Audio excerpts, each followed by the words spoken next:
Hi, everybody. This is Kat, and you are watching or listening to Passion Project. And today I have a very special guest. This is my friend Rhema Flowers, and she is a wellness and empowerment coach. She's incredible. And I was actually going to do my hair, like straighten it out like 5 minutes before this interview because I'm always like last minute. And I'm like, this accurately reflects my insides. My outsides are matching the insides right now. Like bananas, like wild and crazy. And, you know, I was sharing with you how crazy. Well, first of all, hello. Hello, everyone.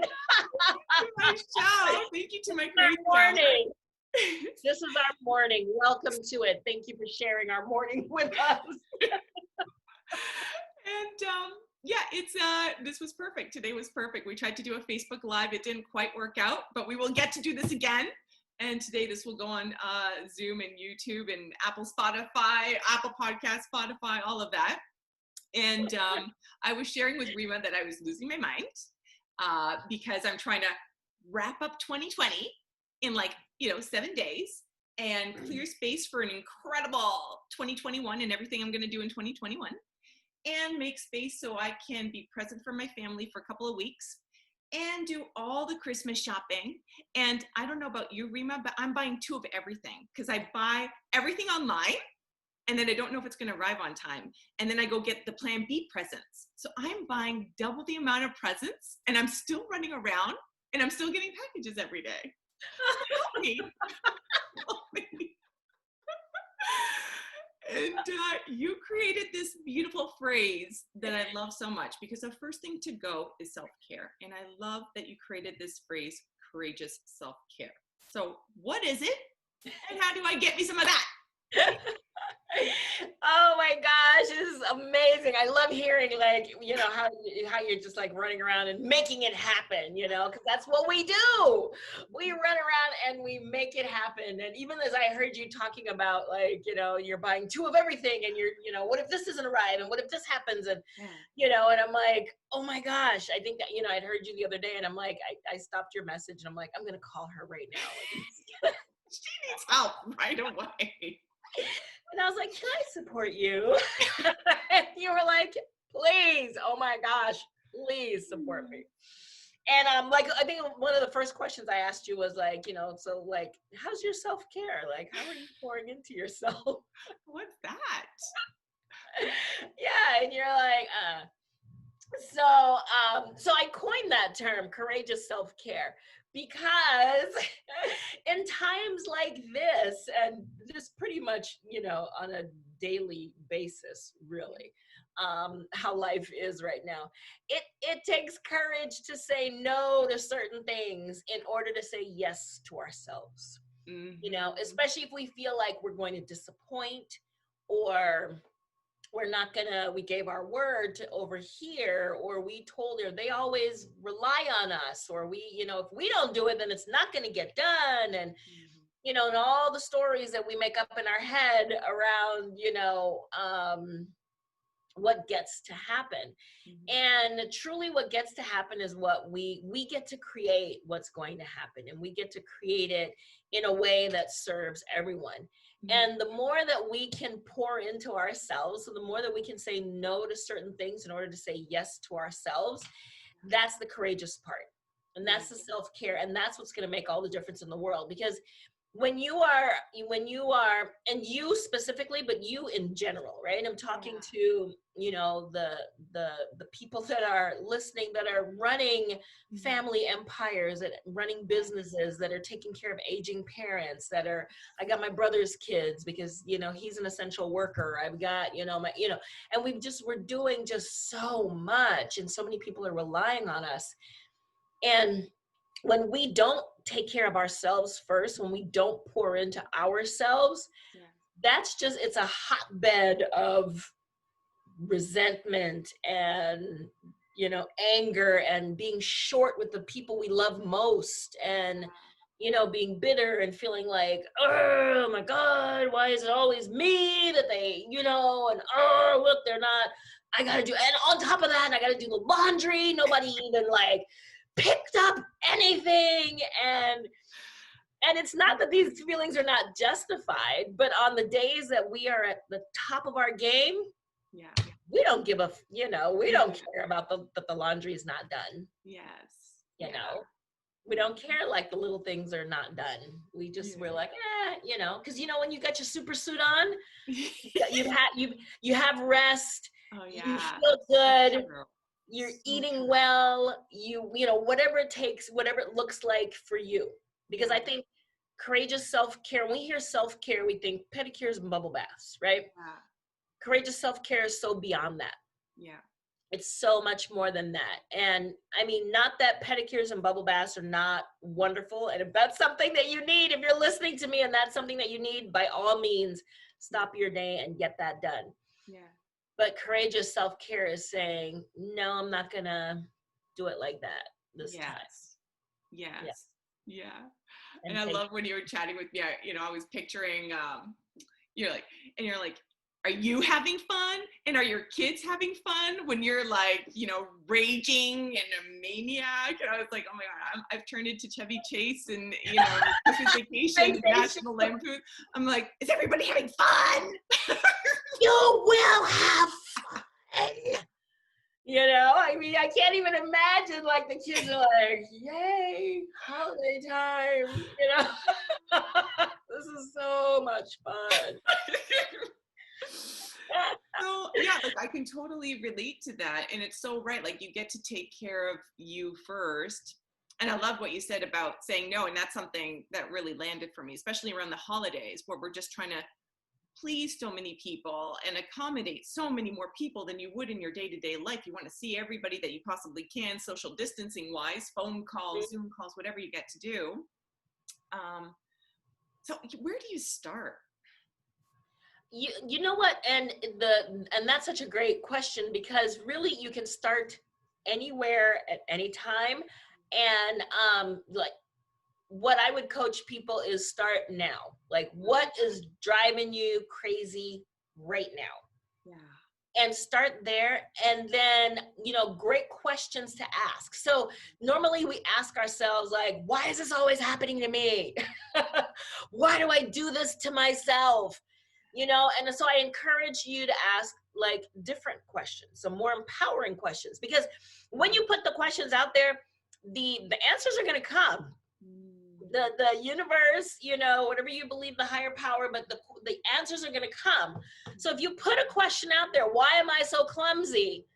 You're going to start to remember that time in 3rd grade, remember that time at the prom, remember that time you fell down the stairs, remember that, all of those things are going to come up because like attracts like, So if you put out a different question, how can I make this easy? How can I make this fun? Oh, that's good.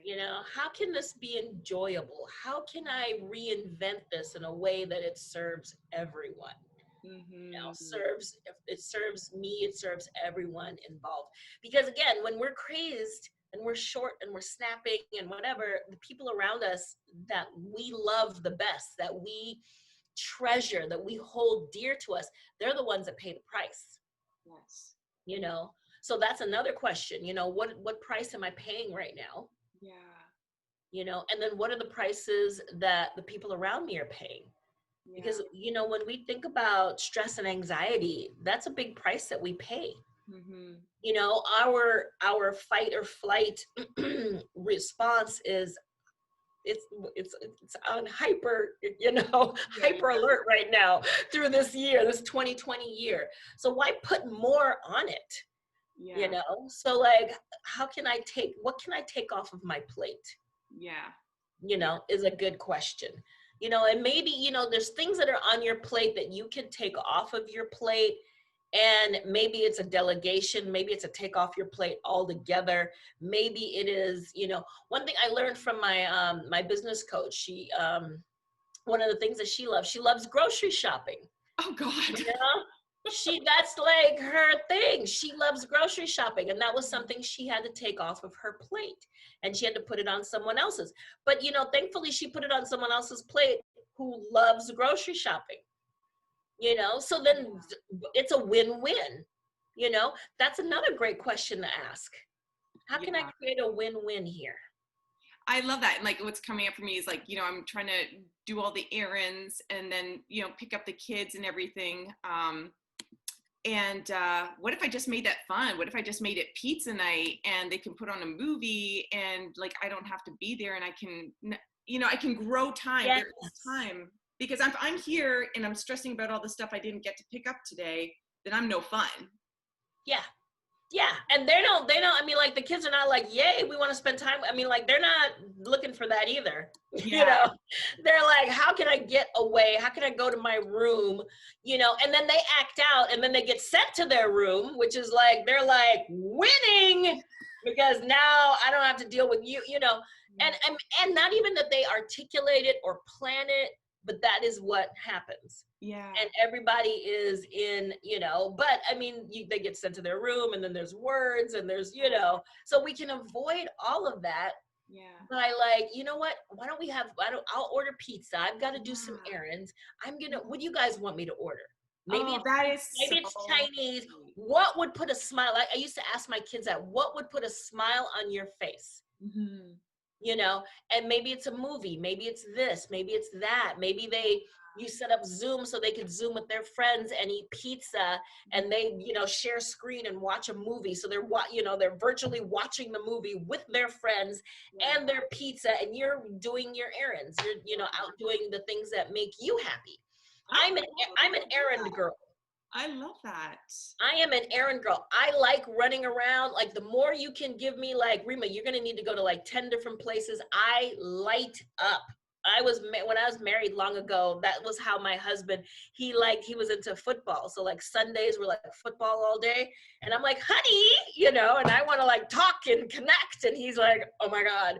And he would make a list of things. He's like, oh, you know what? If you could run here and do this and he knew. Yeah. And I grabbed the kids and I'm like, let's go. You know, I'd be gone all day. That is my fun thing to do. That's not everybody's fun thing. Yeah. But, you know, what I find is that like my friends, like when they give, you know, when we were able to like gather in person, that was my gift to them. Listen, I am your errand girl. I am the one that it doesn't matter if I'm pulling up to your house and you find like you don't have something, call me and say, Rhema, I know you're pulling up outside, but I really need this. I'm out, and I'm happy to do it. That's awesome. I love that. I love asking a different question. Because that's the other thing. Like I was talking to, our friend Carrie, and she's like, what can you do for you?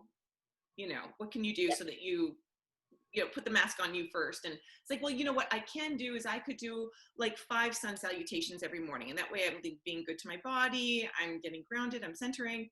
And then I didn't do it, and I still haven't done it. And then I go into beat up, right? And then so we're beating ourselves up, and we're racing, and we can never do enough. And yeah. Oh my gosh, I love that, because as a yoga instructor, I love 5 sun salutations is huge. Right? So number one, don't like, you know, feel like, okay, no, I didn't do a whole 2-hour workout or an hour or whatever. 5 sun salutations is huge. Yeah. One sun salutation is huge. Really, eh? My mentor, my guru said, you know what? Touch your mat every day.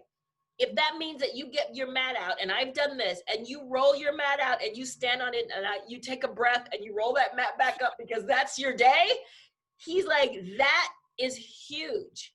That is a huge pause, you know? Yeah. So it's whatever part of that sun salutation that you can get to. Yeah. You and I learn from our mentors, 100% is possible 100% of the time.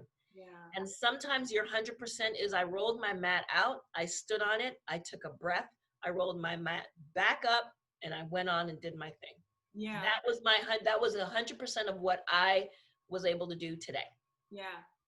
And I love that, because why is it, you know, like we can fly to the moon, we can have families and give birth, we can do all these things. And why is it that that's sometimes all I can do is just touch the mat for myself? Yeah. You know, why is, you know, why are we get caught in, with ourselves? I think we get caught in shooting all over ourselves. Yeah. I should do this. I should do that. I'm supposed to.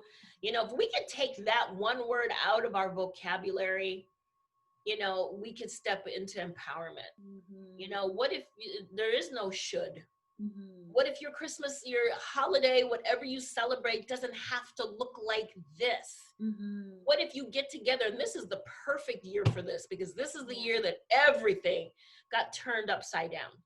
What if you got together with your family and said, okay, what do we want it to look like? Yeah. Okay, then you're responsible for this, and you do that, and you have like a little family meeting, and everybody's got something, and everybody is, maybe you want your holiday, the actual day, to look like pajamas and hot cocoa, and I really do. and then and everybody gets to say, this is what I'd love it to look like, and then how can we create this? Yeah.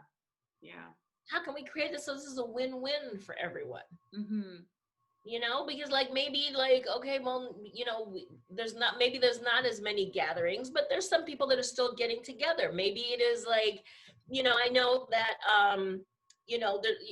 for with my husband's family, they celebrated Christmas Day on the day before, and my family the day of. Yeah. It was like a win-win. Yeah. So I continue that tradition with my kids. My kids are adults now, Yeah. and they have their partners. And so it's listen, I get with them and I'm like, what day would you like to celebrate Christmas? Yeah. And we choose a day and it doesn't conflict with anything. And I have their attention.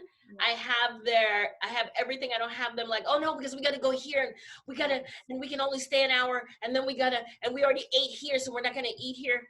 Yes. Do what you need to do for someone else, because maybe that day is important to someone else's family. No, you have to be here. Okay, great. Beautiful. Let us choose the day that works for us. Yeah, I love that.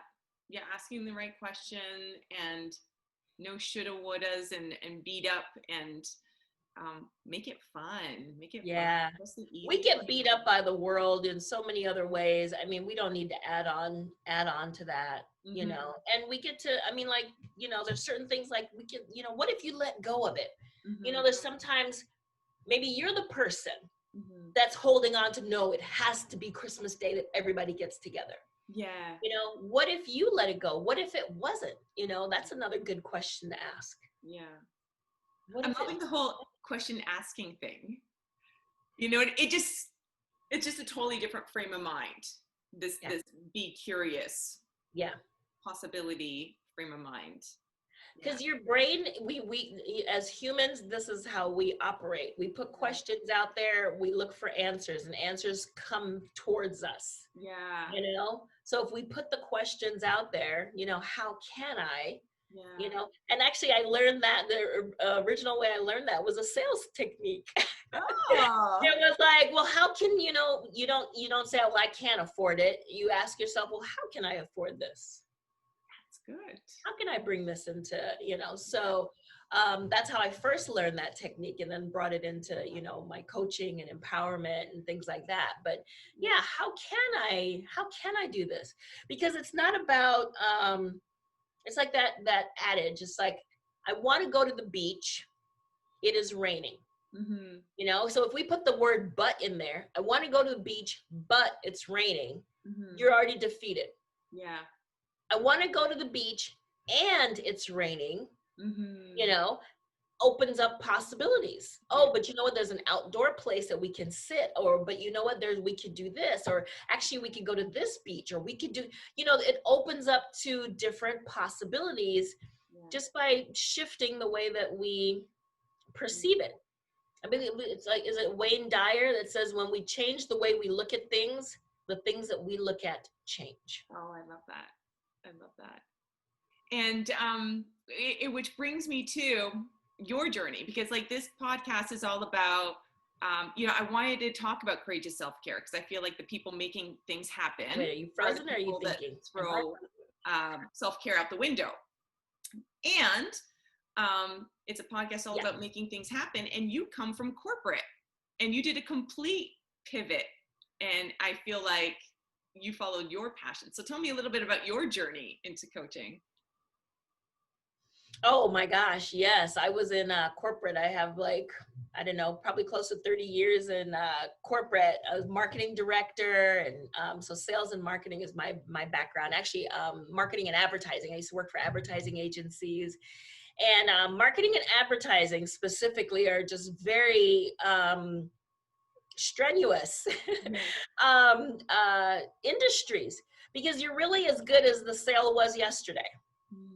And, working for an advertising agency, people were, companies were always like shifting and switching advertising agencies and things like that. So like, I mean, like had a great campaign. And I mean, I worked on the Got Milk campaign. I worked on Taco Bell. I mean, like I worked on some really, high profile campaigns. And, but if the sales weren't there, they didn't care. It was like, well, no, we're going to get a new ad agency. And then if we lost a big client, then there's layoffs, there's, the people that are staying or picking up extra work. And so it's strenuous. And so I was stressed all the time. The last ad agency I worked at, I was the group account director. I ran the largest account in the agency. Oh, you froze. So we cut out there for a second. So you were saying, so you were in corporate, and then what was the moment that you're like, you just moved into wellness and empowerment? So being in corporate, I take off my glasses so you guys can see my eyes. I was stressed, and I felt like I wasn't me. I am naturally energetic and bubbly and happy, and those were not traits that were appreciated in corporate. And so I always felt like I was, having to reinvent myself and not be who I was. So I didn't feel authentic in corporate, and I wanted to leave. I didn't know what I wanted to do, but I knew that this was not for me. Yeah. And sometimes that's where we get to start. We don't know what we do want, but we know what we don't want. Yeah. And so the more that I'm like, this is not for me, I don't want this, I don't want to be here. The universe made that happen in the form of I was laid off from my corporate job in 2012. Yeah, so several years ago. And I remember I had just started a yoga practice. Yeah. Because I was so stressed. Yeah. I started a yoga practice, and I had made friends with like the lady that taught and her husband. We became like best friends. And they were like, come into the yoga business. They'd been asking me for about a year. Amazing. And I was like, I don't have time to play yoga with you guys. I got mouths to feed. My daughter is going to college and whatever. And but when I got laid off, I'm like, you know what? This is I'm going to do this a little differently. It's time to do something differently. And that was the beginning of the transition. Fabulous. Yeah. Fabulous. Yep. And so I just took that nudge and I stepped into teaching yoga, practicing yoga. And what I loved about it was I loved that I got to teach and practice the things that I thought were keeping me healthy and alive and happy and thriving. I was able to touch every day. Mm-hmm. And the more I touched it, the more I saw my life change. The more I did that, the more I taught, the more I saw other people's lives change. And that's why I was like, oh man, if corporate knew, if I had these kinds of skills, if I knew this kind of stuff when I was there, that's why, as a wellness and empowerment coach, I'm like, I wish I had a me. I wish I had someone to say like, there's a way to do it and like it and thrive. Yeah. You just, there's ways to do it. Yeah, absolutely. Absolutely. And that's the thing. You become a better high performer, when you step away from all the doing and you make choices and you're intentional and you make time for you. You're just better all the way around for everybody that you touch in the day. And I think that you touched on it because you were like, you talked about the mask, putting on your mask first. Yeah. You know, and we've heard that analogy and we just kind of blow it off. And it is such an important analogy to remember. Like, write it on your wall, write it on a paper and put it up. I've got stuff all over my walls. Yeah. And put it on your walls to remember, because it is so important. Because if not, if you're stressed out, and I've seen it, you're stressed and you are and I developed health issues because of my stress. It exacerbated things, you know, and that's what happens. And then what happens is then you get sick, and then you're down. And then all the people around you that you were taking care of, now they're taking care of you. And now they're, you know, and now you're not the context of freedom that you want to be. Right. Yeah. And you're not at your highest, and you're not, you know, so we know where that road leads us. We've seen it. Yeah. You know, so we get to make those choices before, you know, before it gets to be something that's, you know, out of anybody's control. Yeah. Before it becomes a health problem. Yeah. Before the day begins. But before there's a diagnosis, before there's a condition, I remember long ago, years ago, this is before yoga, I heard the song by Tim McGraw, Live Like You Were Dying. And that song touched me when I heard it. I'm a big country western fan. But that song touched me when I heard it, because what I heard was, once he got the diagnosis, and it was actually about Tim McGraw's dad. But once he got the diagnosis, that's when he started living. And I remember thinking, like, but then you're still living with whatever the condition is. You know, what if you shifted and changed and reinvented without the impetus of a diagnosis or a condition, or, you know, then you could really live. Yeah. And I actually did. That song prompted me. I did go skydiving. That was, from that song, I did. It was wonderful. I love it. Would do it again. Oh, you're courageous. Oh my God. Yes. And I felt like I felt empowered, because I felt like I did it, and I'm not like, okay, now, and then after skydiving, but I'm still like facing this condition. Yeah. It felt like, wow, that opened up. And so it was like little things like that started opening up life to me. Yeah. Beautiful. Oh, Rhema, thank you so much for being on this show and being patient with me today. This has been so much fun. Oh my God, you're awesome. You're awesome. I love you so much. I will have you back. I loved having you on the show, and thank you so much for sharing all of that courageous self-care wisdom with us. And I really get to start practicing with it. We need a Rhema app. That's what's coming next. Rhema app. Yes, there you go. Electrocute you in the morning. There you go. I love it. I thank you. Thank you so much. Thanks for having me. I just adore you, and I love the work that you are doing in the world. So thank you so much for that. I appreciate that.